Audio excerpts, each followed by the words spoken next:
James Lawson, born 1928, has had a long career as an influential political activist.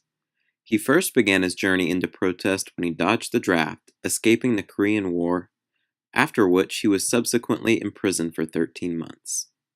It is clear that events such as these influenced the future, as soon after Lawson got out of prison, he finished a college degree and traveled to India.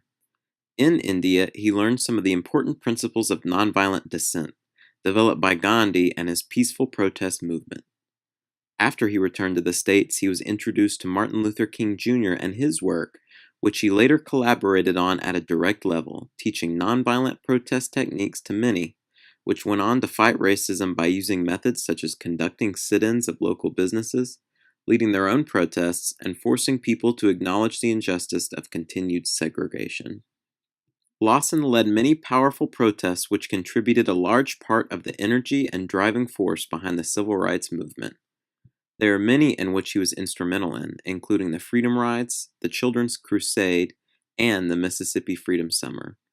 Respectively, these plans bussed African Americans into Southern segregated businesses, spilled children onto the street of a rioting Birmingham where police were overwhelmed, and registered a record number of disenfranchised voters in a single summer. But the most prominent example of his civil rights activism may be his participation in the organization of the March on Washington.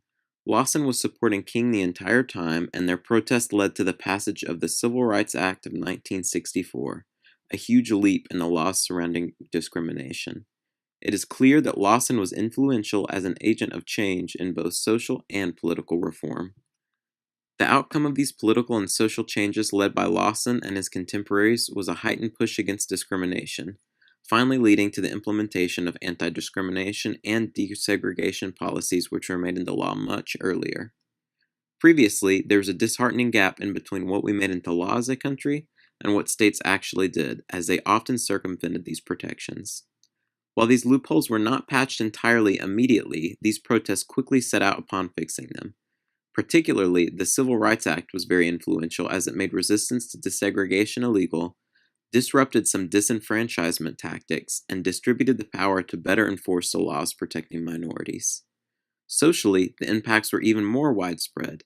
300,000 people showed up during the March on Washington, and the establishments that had previously enjoyed freedom to discriminate were being shown firsthand that the country would not tolerate their racism any longer.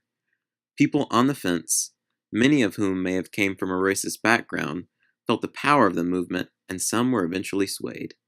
In summary, Lawson took action chiefly during the 1960s, contributing to the swelling civil rights movement by teaching peaceful protest techniques to many during the challenging time.